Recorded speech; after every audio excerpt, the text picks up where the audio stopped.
আসসালামু আলাইকুম। জমির খারিজ কিভাবে করবেন, অনেকে এই জিনিসটা নিয়ে কিন্তু ভাবে বা কিভাবে খারিজ করবে সেটি কিন্তু বুঝতে পারে না। আপনি আপনার হাতের স্মার্টফোন দিয়ে কিন্তু সহজে খারিজ করতে পারবেন। আপনাকে কারো কাছে গিয়ে খারিজের জন্য অনুরোধ করতে হবে না বা খারিজের জন্য কিন্তু কোথাও গিয়ে হয়রানির শিকার হতে হবে না। বাংলাদেশ সরকার খারিজের যে সিস্টেমটি চালু করেছে এটি খুব সহজ। আপনি আপনার হাতের স্মার্টফোনটি দিয়েই আবেদন করতে পারবেন এবং ওইটা দিয়ে আপনি ডিসিআর উঠাইতে পারবেন। আপনার খারিজ কমপ্লিট হওয়ার পরে যে একটা খতিয়ান আপনাকে দিবে সেটি আপনি আপনার হাতের স্মার্টফোন দিয়ে উঠাইতে পারবেন। তো খারিজ করতে হলে কি কি লাগে? প্রথমত আপনি যে জমির মালিক সেটি প্রমাণ করতে হবে। সেটি প্রমাণ করতে হলে কি প্রয়োজন? আপনি যদি আপনার বাবার সম্পত্তির মালিক হন সেক্ষেত্রে আপনার বাবার নামে যে রেকর্ড আছে, খতিয়ান আছে, ওই খতিয়ান দিয়ে আবেদন করতে হবে। আর যদি আপনি ক্রয় সূত্রের মালিক হন সেই ক্ষেত্রে যার কাছ থেকে জমিটি ক্রয় করছেন তার নামে একটি খতিয়ান থাকবে, ওই খতিয়ান লাগবে। আর আপনাকে যে দলিল দিছে, লিখিত দলিল দিছে টাকার বিনিময়ে যে জমিটি কিনছেন ওই দলিল লাগবে। খতিয়ানে যার কাছ থেকে জমিটি ক্রয় করছেন তার নাম লেখা থাকবে আর দলিলে আপনার নাম লেখা থাকবে যে আপনি তার কাছ থেকে জমিটি ক্রয় করছেন। ঠিক আছে? সেক্ষেত্রে খতিয়ান যার নামে যে আপনার কাছে জমিটি বিক্রি করছে সে যদি মৃত হয় সেক্ষেত্রে একটি ওয়ারিশন সনদ লাগবে। আর যদি তার ছেলে বিক্রি করে থাকে, তার বাবা যদি মৃত থাকে, সেক্ষেত্রেও আপনাকে ওয়ারিশন সনদ এখানে প্রোভাইড করতে হবে।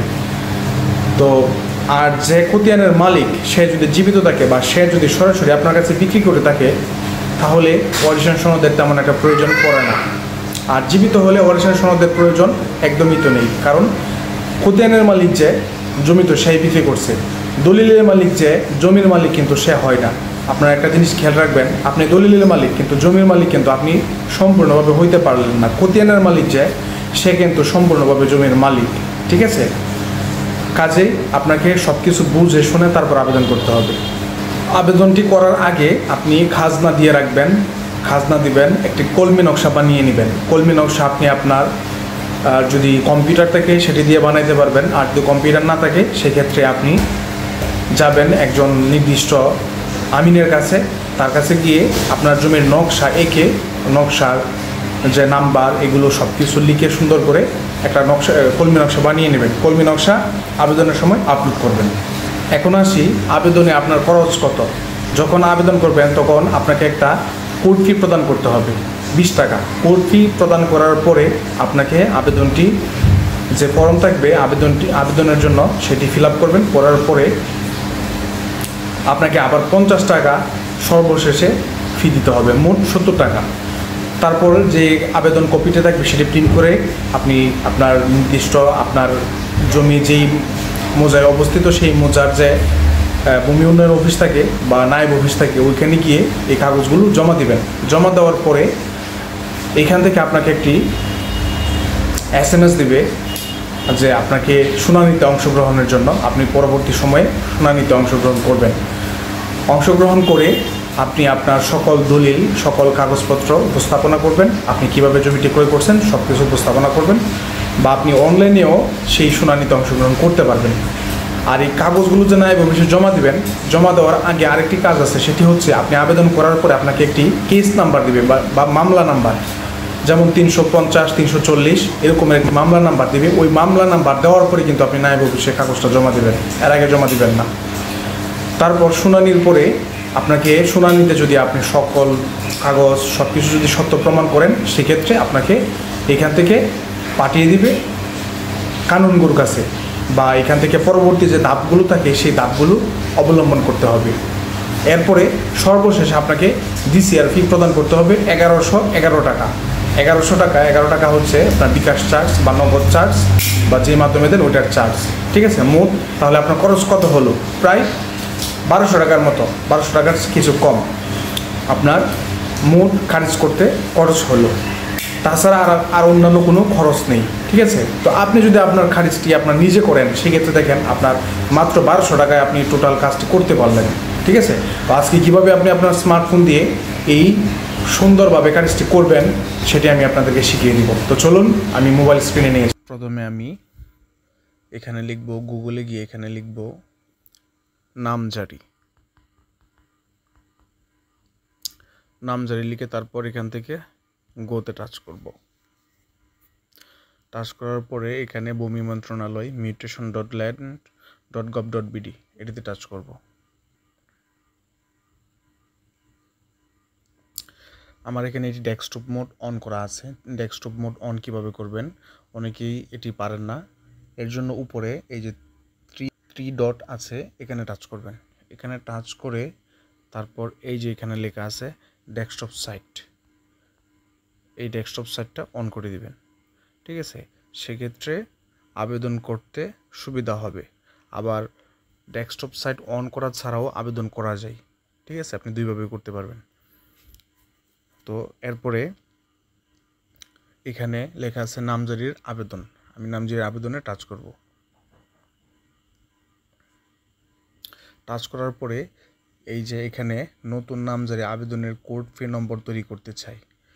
তো প্রথমে কোড ফি নম্বর তৈরি করতে হবে। এর জন্য 20 টাকা প্রদান করতে হবে। বিকাশ, নগদ যে কোনো একটি মাধ্যমে আমি কোড ফি প্রদান করতে পারবো। এর জন্য আমি নতুন নামজারি আবেদনের কোড ফি নম্বর তৈরি করতে চাই, এটিতে টাচ করব।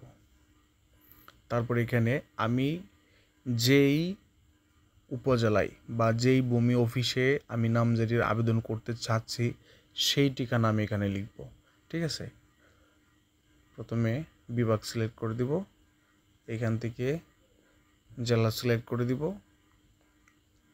এইখান থেকে উপজেলা সিলেক্ট করব। উপজেলা যদি দেখা গেছে আমি কটিয়াদীর উপজেলায় যদি আমার জমিটি হয়ে থাকে আমি কটিয়াদীর উপজেলা সিলেক্ট করব।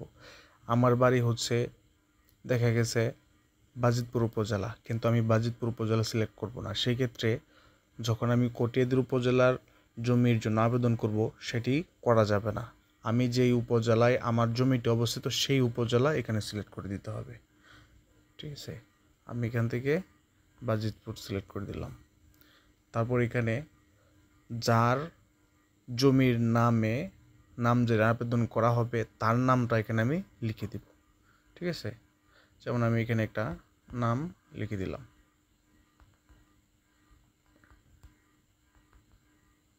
তারপর এখানে ঠিকানা লিখব। ঠিকানাটা কিভাবে লিখব? ঠিকানাটা লিখব প্রথমে গ্রাম, তারপর লিখব ডাকঘর,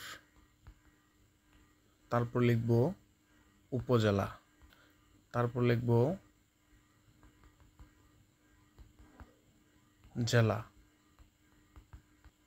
ঠিক আছে, তারপর এখানে আমি এমন একটি মোবাইল নাম্বার দেবো যে মোবাইল নাম্বারটি সবসময় চালু থাকে।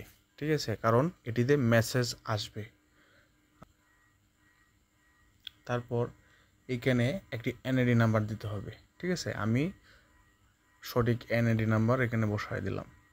তারপর এখানে জন্ম তারিখ দিতে হবে। তারপর এখান থেকে পরবর্তীতে টাচ করতে হবে। সকল প্রয়োজনীয় তথ্য পূরণ করে অগ্রসর হন। এখানে যদি কোনোটি ভুল থাকে সেক্ষেত্রে এটি নেবে না, কাজে আমাকে সতর্কতার সাথে এখানে এটি পূরণ করতে হবে। বাস হয়ে গেল। তারপর এখান থেকে এই যে এখানে আপনার নামজারি আবেদনের কোড ফি নম্বর, এই যে এখানে MM7292 এইটা আমি এখান থেকে কপি করে রেখে দিব। টাচ করে ধরে রাখবো, কপি লেখা আসবে, কপিতে টাচ করব। তারপর আমি এই নামজারির কোড ফি প্রদানের জন্য কিভাবে দিব, রকেট, নগদ, বিকাশ, উপায়, একপে, আমি যেটাতে দিতে চাই সেটাই আমি সিলেক্ট করে দিব। এখানে আগে টাচ করব। টাচ করার পরে অগ্রসর হন সেটিতে টাচ করব। আপনার নামজারির কোড ফি 20 টাকা ওয়ালেটের মাধ্যমে দিতে ইচ্ছুক, এখান থেকে হ্যাঁতে টাচ করব। তারপর এই যে এখানে আপনার মোবাইল, যেই মোবাইল নাম্বারটি এখানে আর দেখাচ্ছে এই মোবাইল নাম্বারে এই ট্র্যাকিং নাম্বারটা, এই মোবাইল নাম্বারে এই ট্র্যাকিং নাম্বারটা চলে গিয়েছে এবং আমি এখান থেকেও কপি করে রেখে দিয়েছি, কোনো সমস্যা নেই। এখন আমি কি করব, আমি এখান থেকে বিকাশ অ্যাপসের ভিতরে যাব। বিকাশ অ্যাপসের ভিতরে গিয়ে এই ট্র্যাকিং নাম্বারটা বসিয়ে আমি পেমেন্ট করব। কিভাবে করব, আমি এই ট্র্যাকিং নাম্বারটাই বসিয়ে পেমেন্ট করছি না, কারণ এটা দিয়ে আমি কোনো আবেদন করব না। সেম প্রসেসেই আমি অন্য একটা ট্র্যাকিং নাম্বারে পেমেন্ট করব, কারণ ওই ট্র্যাকিং নাম্বারটায় পেমেন্ট করে আমি খারিজ করব সেই জন্য। ঠিক আছে, আমি আমি বিকাশ অ্যাপসের ভিতরে যাব। বিকাশ অ্যাপসের ভিতরে গিয়ে বিকাশ অ্যাপসের ভিতরে এসে পে বিলে টাচ করব। পে বিলে টাচ করার পরে নিচে ই মিউটেশন সরকারি ফি এটাতে টাচ করব। তারপর এখানে যে টোকেন নাম্বারটা ওইখানে ছিল 4 সংখ্যার, ওই টোকেন নাম্বারটা আমি এখানে বসায় দেব। তারপর এগিয়ে যেন টাচ করব। এখানে 20 টাকা কোড ফি দেখাচ্ছে। পরের ট্যাপ পূরণে টাচ করে তারপর এখানে পিন নাম্বার দিয়ে দেব। ট্যাপ করে ধরে রাখবো, বাস হয়ে গেল। তো কোড ফি প্রদান শেষ হলে পরে আমি এইখানে সেম কোড ফি প্রদান করার পরে আমি এখানে ট্র্যাকিং নাম্বারটি আবার বসাবো।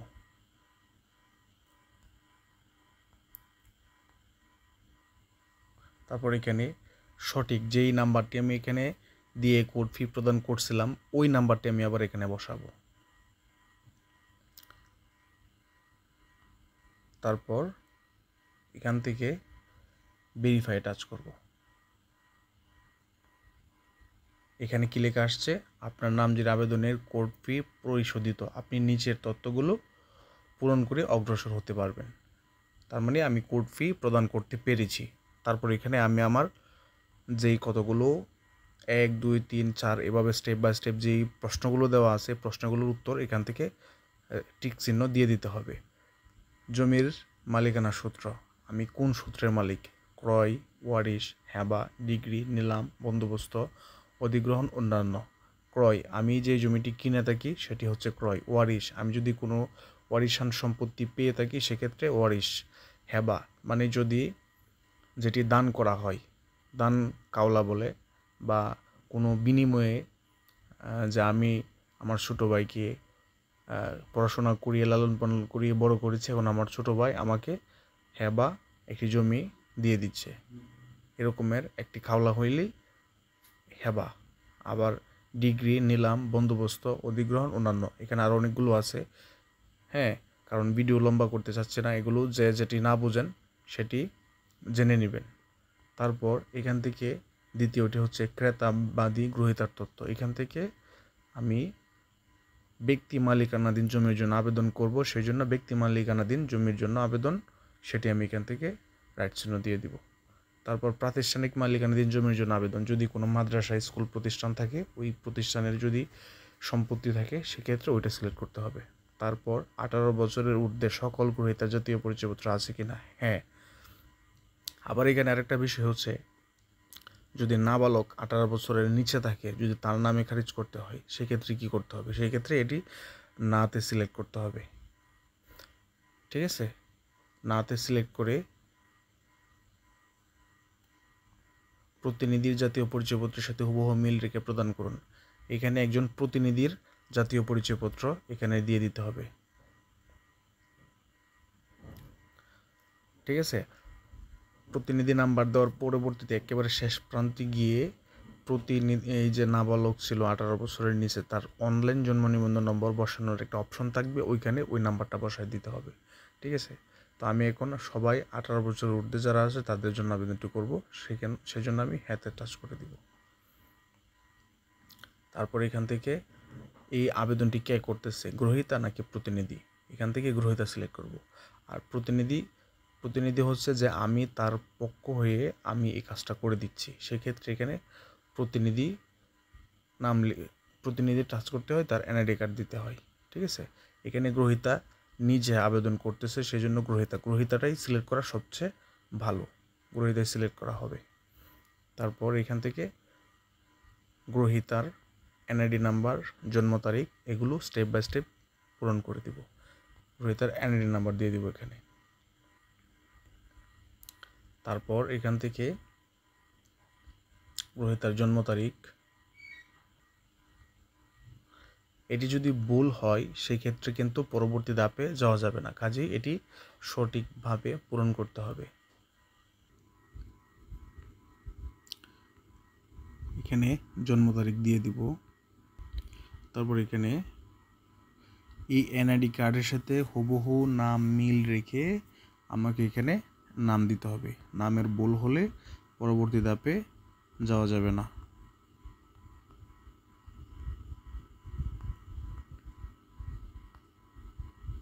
এখানে আমি একটা তথ্য ভুল লিখে আপনাদেরকে বোঝানোর জন্য দেখাবো, ঠিক আছে?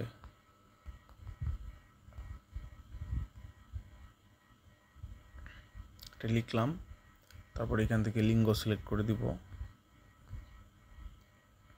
তারপর এখানে একটি সচল মোবাইল নাম্বার দিয়ে দিব। তারপর এখানে বিভাগ সিলেক্ট করে দিব।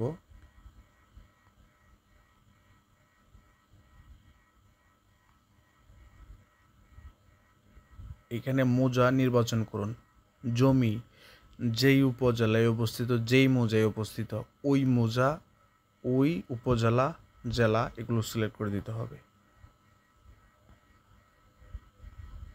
এইখানে আমার কোর্ট ফি দেওয়া হয়েছে বাজিতপুর উপজেলা, আমি এখানে কুলিয়ারচর সিলেক্ট করছি, সেক্ষেত্রে সেটি হবে না। কাজেই আমাকে এখানে বাজিতপুর উপজেলায় কোর্ট ফি দিতে হবে, বাজিতপুরই সিলেক্ট করতে হবে। তারপর এখান থেকে আবেদন সংক্রান্ত ঘোষণা, সর্বশেষ রেকর্ড অথবা নামজারি হতে জমির মালিকানার ধারাবাহিকতা আছে কিনা। হ্যাঁ, মালিকানা নামজারির হতে জমির মালিকানার ধারাবাহিকতা আছে কিনা, এটি বলতে বোঝাচ্ছে যে পূর্বে এই জমির মালিক কে ছিল, পরবর্তীতে এর মালিক কে হয়েছে, বর্তমানে এর মালিক কে, এই ধারাবাহিকতা সব কিছু ঠিক আছে কিনা হ্যাঁ দিতে হবে।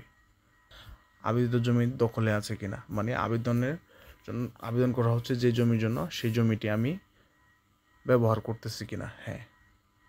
তারপর আংশিক খাস, আংশিক অর্পিত, মানে আংশিক খাস, এটি যে পরিমাণ জমি মালিক আমি, এর মধ্যে সরকারি কোনো স্বার্থ আছে কিনা, বা যেই কিছু পরিমাণ যেটার কোনো মালিক আমি না, বা এটার কোনো তথ্য আমার নেই, এমন অংশ আছে কিনা। যদি থাকে সেক্ষেত্রে হ্যাঁ না দিতে হবে, হ্যাঁ দিতে হবে, আর যদি না থাকে তাহলে না দিতে হবে। এটি হ্যাঁ হলে খারিজ হবে না, নাই দিতে হবে। তারপর আবেদিত জমিতে কোনো দেওয়ানি মামলা আছে কিনা, না। সরকারি স্বার্থ আছে কিনা, না। সর্বশেষ অর্থ বছরের ভূমি উন্নয়ন কর পরিশোধ আছে কিনা। সর্বশেষ অর্থ বছর বলতে বর্তমানে 1431 চলতেছে, 1431 বছরের কর প্রদান করা আছে কিনা। যদি কর প্রদান করা না থাকে সেক্ষেত্রেও খারিজ করতে পারা যাবে না, কর দিয়ে তারপর খারিজ করতে হবে, হ্যাঁ। তারপর এখানে রেকর্ড, আবেদনে তফসিলভুক্ত জমির সর্বশেষ জরিপের তথ্য, মানে যেটা পর্সা বলে বা খতিয়ান বলে, এটা কোন খতিয়ানে আপনার জমি আছে। RS খতিয়ান, SA খতিয়ান, CS খতিয়ান, কোন খতিয়ানে আছে। RS খতিয়ান হচ্ছে আপডেট, BRS একেবারে লেটেস্ট, মানে সর্বশেষ হচ্ছে BRS এর আগে RS এর আগে SA, এর আগে CS, ঠিক আছে। এখানে RS সিলেক্ট করে দিব, মানে যেই খতিয়ান অনুসারে সেটাই সিলেক্ট করে, আর যেই ধরনটা আছে খতিয়ানে সেই ধরনটা এখানে সিলেক্ট করতে হবে। আমি এটি সিলেক্ট করলাম, আপনি এটি সিলেক্ট করবেন, এরকমটা না। আবেদনে বর্ণিত তফসিল, জমি বা অ্যাপার্টমেন্ট, জমি, আমারটা জমি, আমি জমি সিলেক্ট করে দিলাম। গ্রহীতাদের এই মৌজা বর্তমানে কোনো খতিয়ান আছে কিনা, থাকলে হ্যাঁ, না থাকলে নাই। তারপর এখান থেকে পরবর্তী,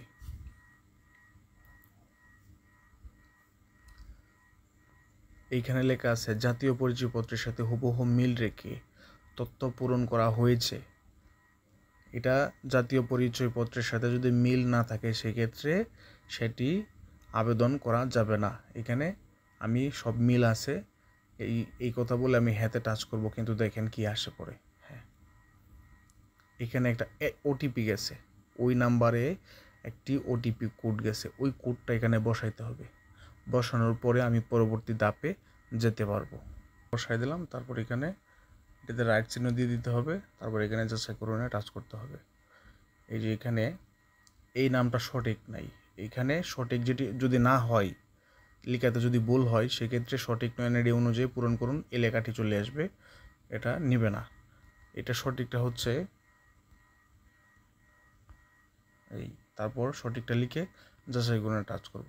এখন যাচাইকৃত, সবগুলো যাচাইকৃত হয়ে গেল। তারপর আবার পরবর্তীতে টাচ করব। এখন আমার কি কাজ, প্রত্যেকটা খতিয়ান নাম্বার এবং খতিয়ানের যে দাগ নাম্বার সেটি আগে আমি নোট করে রেখে দিব, আর না হয় পরবর্তীতে কাজ করতে অসুবিধা হবে। এই খতিয়ান নাম্বার এখানে আমি বসায় দিব।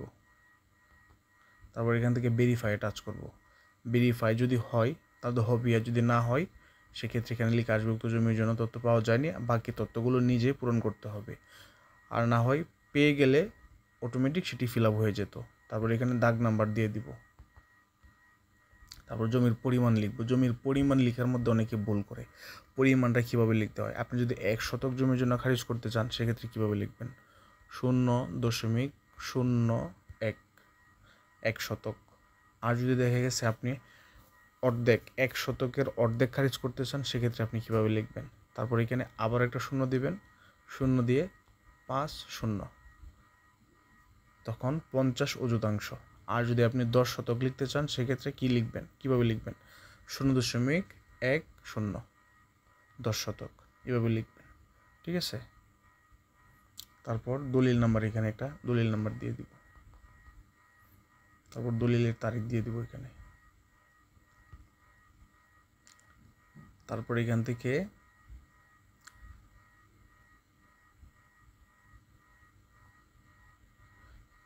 দলিলে ভূমির মূল্য, সেটি আগে ছিল না, সেটি নতুন আপডেট হয়ে আসছে। ভূমির মূল্য এখান থেকে ভূমির মূল্য সিলেক্ট করে দিতে হবে। তারপর এখান থেকে জেলা সিলেক্ট করে দিতে হবে, জেলা সিলেক্ট করাই আছে। তারপর এখানে যেই উপজেলায় জমিটি অবস্থিত সেই উপজেলার ভূমি অফিসেই সিলেক্ট করতে হবে।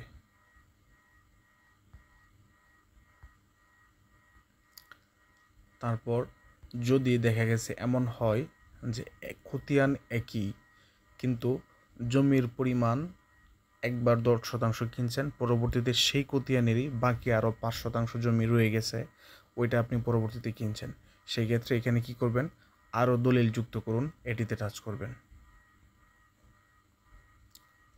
আরও দলিল যুক্ত করুন, টাচ করে আপনি ওই দলিল নাম্বারটা এখানে লিখে দেবেন, দলিলের তারিখ লিখে দেবেন। ঠিক আছে। কিন্তু জমির পরিমাণ 2 দলিলে মিলে যদি আপনার 15% হয় সেক্ষেত্রে আপনি এখানে 15% ফিল আপ করে দেবেন। এখানে কিন্তু 10% ফিল আপ করবেন না, কারণ দলিল 2টা কিন্তু খতিয়ান একটাই, সেক্ষেত্রে আপনাকে এখানে মোট 15% 15 ফিল আপ করে দিতে হবে, আর দলিল 2টা দিয়ে দিতে হবে। আবার অনেক ক্ষেত্রে দেখা গেছে যে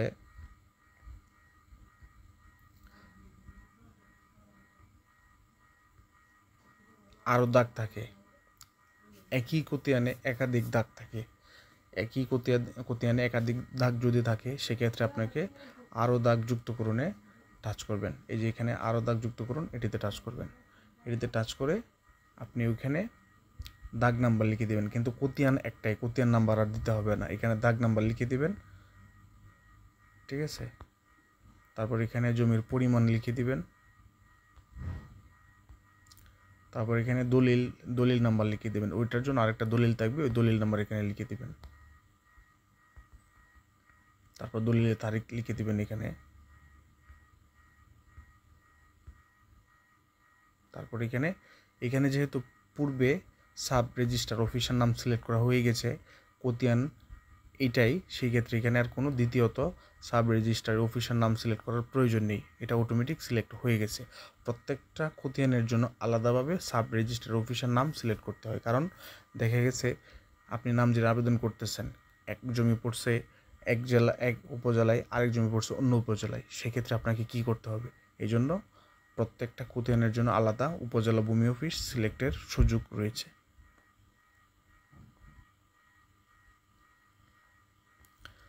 তারপরে এভাবে আপনি ধাপে ধাপে স্টেপ বাই স্টেপ, দেখা গেছে আপনার যদি 5টা জমি রয়েছে, 10টা জমি রয়েছে, আপনি সবগুলো জমির খারিজ একবারে করতে চান, সেক্ষেত্রে আপনি কিভাবে করবেন, সেক্ষেত্রে এখানে আরও খতিয়ান যুক্ত করুন।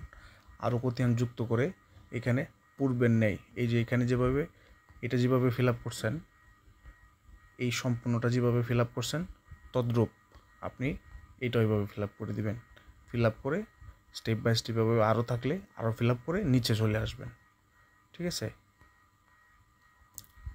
নিচে এসে এই যে এখানে নাম ঠিকানা তো অটোমেটিক এখানে চলেই আসছে, এখানে আবার ঠিকানা লিখে দিতে হবে। ঠিক আছে, গ্রাম ওই যে এর আগে লিখছিলাম গ্রাম,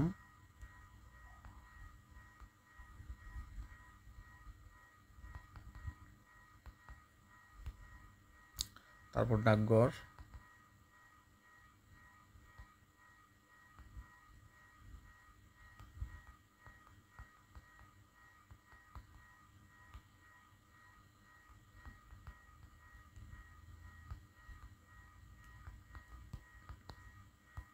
আমি কিন্তু উল্টাপাল্টা লিখতেছি কারণ এখানে আমার আবেদনটা আমি মূলত করতেছি না, জাস্ট শেখানোর জন্য আমি এটি সেম প্রসেস, সম্পূর্ণ একই রকম প্রসেস, কোনো ভিন্ন কোনো প্রসেস নেই।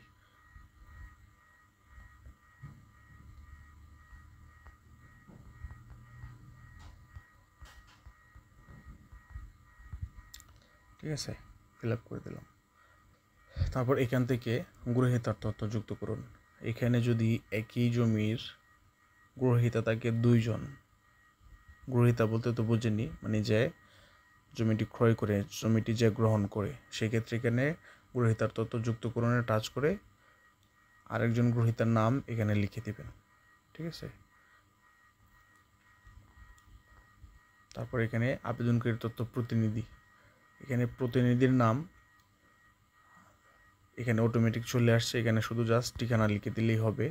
এখানে প্রতিনিধির ক্ষেত্রে প্রতিনিধির নামটা অন্যজনের নামও দেওয়া যায়, এইখানে প্রতিনিধি অন্যজনের নাম দেওয়ার প্রয়োজন নেই, যারটা আসছে ওইটাই থাক, মানে যার জন্য খারিজের আবেদন করা হইতেছে তারটা থাকাই ভালো, সমস্যা নেই কোনো, আর অন্যজনের নাম দিলেও সমস্যা নেই কোনো। তারপর এখান থেকে এখানে ছবি সিলেক্ট করে দিতে হবে, আপনাকে আগে ছবি সেটিং করে রেখে দিবেন, হ্যাঁ, পাসপোর্ট সাইজের ছবি কেটে রেখে দিবেন। তারপর এখান থেকে আপনি শুধু জাস্ট ছবিতে টাচ করবেন। আমার এখানে শো করতেছে না, আমি এটাকে ডেস্কটপ মোড অফ করে দিয়েছি, কারণ ডেস্কটপ মোড অন করা অবস্থায় এখানে যে ছবি সিলেক্ট করব সেই অপশনটি আসতেছে না, সেই জন্য আমি সেটি ডেস্কটপ মোড অফ করে দিয়েছি। অফ করে দেওয়ার পরে এই যে এখানে ছবি সিলেক্ট করার অপশনটি চলে আসছে। ঠিক আছে, এখান থেকে আমি ছবি সংযুক্ত করুন এটিতে টাচ করব। টাচ করার পরে এখানে আমি যে ছবিটি এখানে দিব সেই ছবি আগেই ক্রপ করে রেখে দিব। ঠিক আছে, তারপর এখানে এসে যে ছবিটি দিব আমি সেই ছবিটি আমি টাচ করে দিব। টাচ করার পরে এই ছবিটি এখানে অটোমেটিক আপলোড হয়ে যাবে। এইখানে যার জন্য খারিজের আবেদন করা হবে তার ছবি এখানে দিতে হবে। আমি কিন্তু এটা প্রকৃতপক্ষে খারিজের আবেদন করছি না, যার কারণে জাস্ট একটা ছবি দিয়ে দেখাইলাম। এখানে মানুষের ছবি দিতে হবে।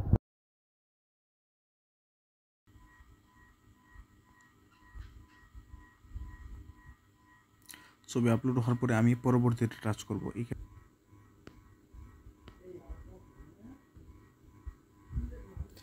হ্যাঁ, সব কিছু ফিল আপ করার পরে আমি পরবর্তী পেজে চলে আসলাম। পরবর্তী পেজে এসে আমার কি কাজ, এখান থেকে আমি ডেস্কটপ মোড অন করে নিতে পারবো বা ডেস্কটপ মোড অফ করে আমি কাজ করতে পারবো। ডেস্কটপ মোড অন করলে এরকমের আসবে। এইখানে আমার কাজ কি, কাজ হচ্ছে দাতার তথ্য সংযুক্ত করুন। মালিকের যার কাছ থেকে জমিটি কেনা হয়েছে তার নাম, সে জীবিত যদি থাকে তাহলে ওয়ারিশন সনদের কোনো প্রয়োজন নেই, আর যদি মৃত হয় তাহলে ওয়ারিশন সনদ বাধ্যতামূলক, ওয়ারিশন সনদ দিতেই হবে। ঠিক আছে, জীবিত হলে ওয়ারিশন সনদের কোনো প্রয়োজন নেই। তারপর এখানে মোবাইল নাম্বার, তারপর এখানে জন্ম তারিখ, এইটা মোবাইল নাম্বার দেওয়া বাধ্যতামূলক, যেখানে স্টার চিহ্ন দেওয়া আছে এগুলো দেওয়া বাধ্যতামূলক, আর বাকিগুলো দেওয়া বাধ্যতামূলক নয়। জমির পরিমাণ জেলা উপজেলা, পিতা বা স্বামীর নাম, মেয়ে হলে তার স্বামীর নাম বা পিতার নাম যে কোনো একটা দিলেই হবে। এভাবে গ্রাম এগুলো লিখে দিতে হবে। ঠিক আছে, তারপর এখানে যে হোল্ডিং নাম্বার, ইনফরমেশন খুঁজে পাওয়া যায়নি, হোল্ডিং নাম্বার যদি অনলাইনে পাওয়া যায় তাহলে তো পাওয়া গেলই, আর যদি পাওয়া না যায় সেক্ষেত্রে লেখাটা আসবে আপনার হোল্ডিং ইনফরমেশন খুঁজে পাওয়া যায়নি। হোল্ডিং নাম্বারটা বাধ্যতামূলক নয়, তবে হোল্ডিং নাম্বার না লিখলে সেটা সংযোগে টাচ করলে সংযোগ হবে না, হোল্ডিং নাম্বার লিখতে হবে। ঠিক আছে, তারপর এখান থেকে